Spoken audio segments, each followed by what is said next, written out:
La France fournit-elle des armes de guerre à Israël? Les dockers du port de Marseille, Fos-sur-Mer, craignent d'armer des soldats israéliens. Ils refusent de charger un bateau de pièces détachées indispensables au fonctionnement de fusils mitrailleurs. Cadmium, c'est un métal lourd, cancérigène, qu'on n'utilise plus en France. On l'utilise dans des applications industrielles encore un petit peu, mais c'est pas quelque chose qu'on ajoute volontairement où que ce soit. On en retrouve beaucoup dans les sols, aujourd'hui les sols agricoles. C'est un métal lourd qui est en fait caché dans des engrais phosphatés.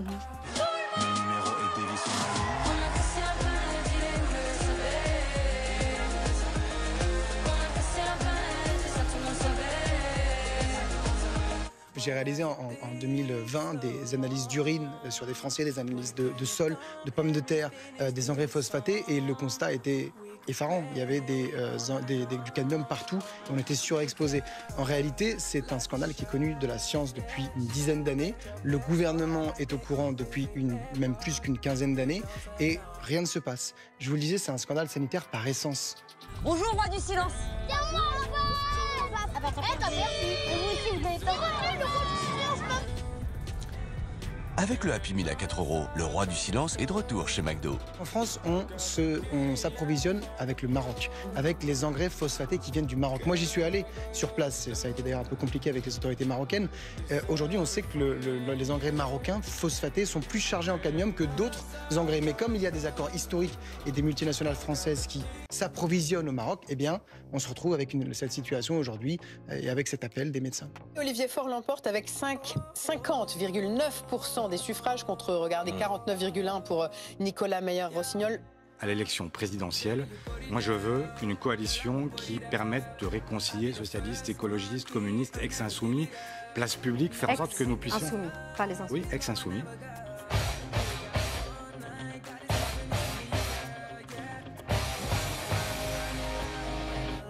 Dix jours à peine après avoir quitté l'administration Trump, les relations entre le président et Musk deviennent électriques. Tout a commencé par ce message sur X où le milliardaire critique le projet de loi de dépenses. Ce projet de loi de dépenses du Congrès est une abomination répugnante. Honte à ceux qui l'ont voté.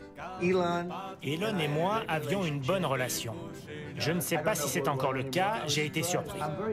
Je suis très déçu. J'essaie de faire poker face, mais mon cœur est à deux doigts de transpercer ma prothèse. Le patron du réseau social X riposte. Et c'est sanglant. Sans moi, Trump n'aurait pas gagné l'élection. Quelle ingratitude.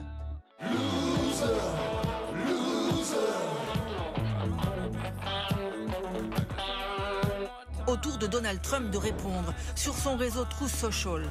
D'abord, l'insulte. Il est juste devenu fou. Puis la menace.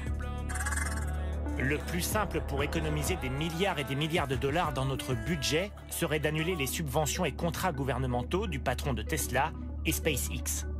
Les sociétés d'Elon Musk ont touché l'an dernier plus de 6 milliards de dollars de la part du gouvernement américain, notamment pour les fusées SpaceX.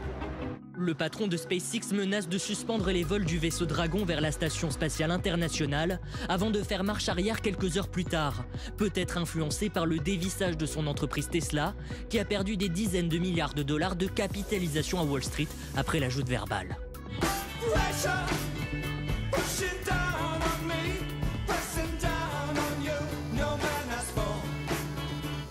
Il est temps de lâcher la très grosse bombe.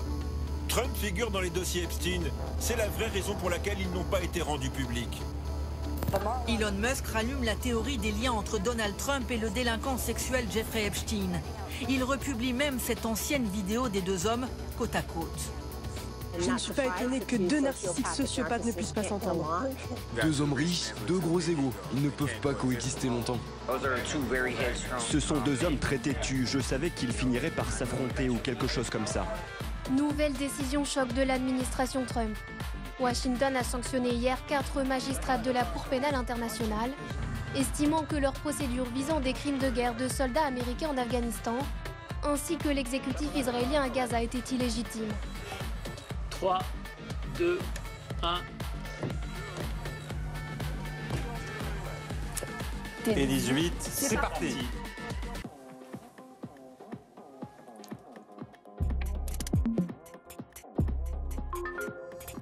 Bonsoir, bienvenue sur France 4. ce soir, c'est l'événement de Blue Yvon en direct. Nous inaugurons cette nouvelle maison, le Canal 4, avec vous, que vous soyez d'ailleurs devant votre télé ou sur la plateforme France.tv. Un moyen peut-être mémotechnique pour rappeler le 18. Bon, les pompiers. En cas Les pompiers, voilà. Les pompiers.